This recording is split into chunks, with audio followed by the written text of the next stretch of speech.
Pour l'exercice sur les notes, je rajoute une nouvelle classe.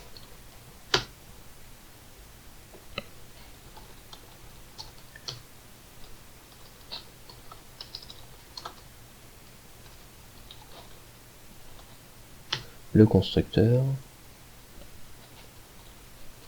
son appel depuis la fonction main,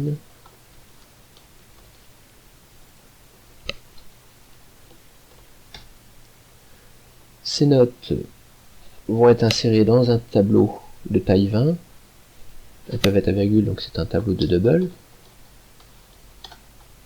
J'appelle le tableau de notes avec une minuscule cette fois-ci. Et j'indique sa taille. L'utilisateur doit d'abord spécifier le nombre de notes à rentrer.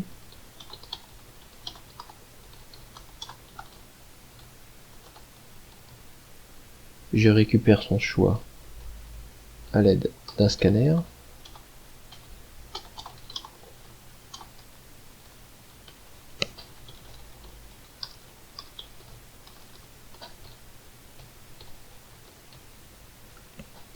Et je stocke ce qu'il a saisi dans une variable de type entier qui s'appelle nbnote. Ensuite, pour le nombre de fois qu'il m'aura indiqué de saisir une note, donc je vais lui demander de entrer cette note et je vais enregistrer cette note dans le tableau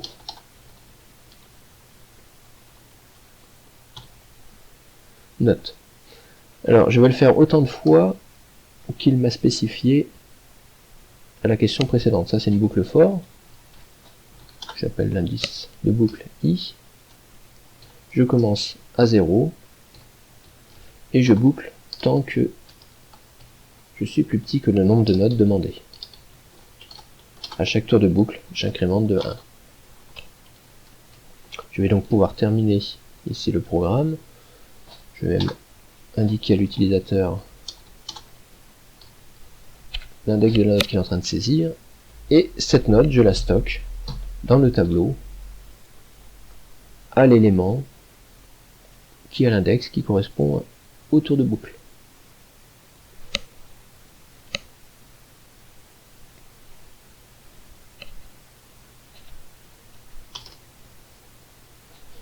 Je vais afficher le tableau. Donc, j'utilise une boucle for pour lister chacun des éléments du tableau.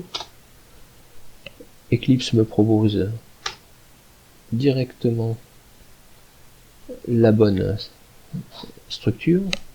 Je n'ai plus qu'à faire un system-out print pour afficher note de i suivi d'un espace, comme ça toutes les notes seront sur une même ligne. Je refais un retour à la ligne après ça.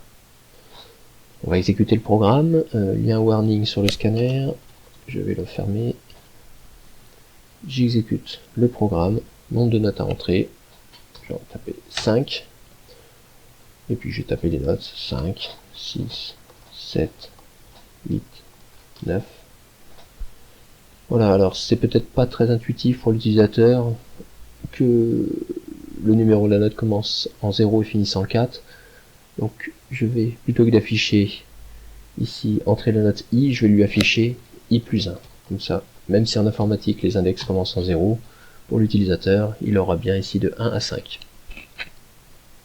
Alors là on voit d'ailleurs que le tableau a été affiché même pour les notes qui n'étaient pas encore rentrées. Donc pour ça je vais modifier la boucle for et la faire s'arrêter à nombre de notes. Je réexécute le programme, je vais faire avec 3 notes cette fois-ci, 15, 16, 17, les 3 notes ont été saisies et les voici affichées.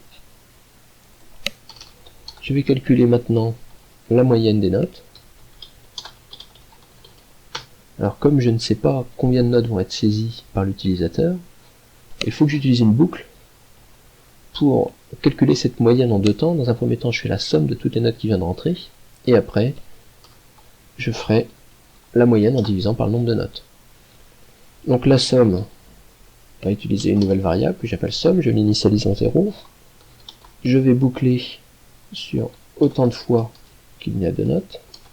Donc i inférieur à une b note, i++, et la somme est mise à jour au fur et à mesure que je boucle en ajoutant à chaque fois la note de rang i.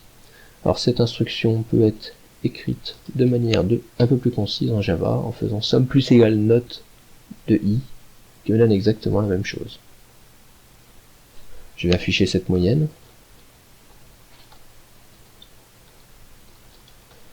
La moyenne, c'est la somme divisée par le nombre de notes. Je ne crée pas de variable intermédiaire ici. Je fais directement le calcul lors de l'affichage. Alors, par rapport à la suite, on s'aperçoit que c'était peut-être quand même plutôt nécessaire de créer cette variable moyenne. Je vais couper cette partie et la placer comme ceci. Je vais maintenant afficher les notes au-dessus de la moyenne. Alors l'énoncé est assez vague à ce sujet, on ne sait pas s'il s'agit des notes au-dessus de 10 ou au-dessus de la moyenne qu'on vient de calculer. Là je vais supposer qu'il s'agit de cette moyenne qui vient d'être calculée. Donc je reboucle sur tous les éléments du tableau.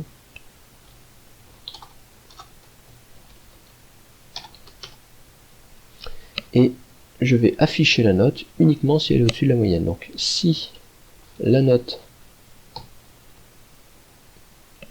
à l'index i est supérieure ou égale à la moyenne,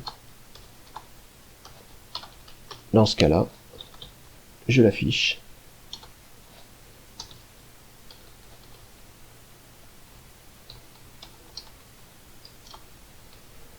Sinon, je n'affiche rien. En fin de boucle, je rajoute un retour à la ligne, et puis je vais ici indiquer à l'utilisateur qu'il s'agit des notes au-dessus de la moyenne.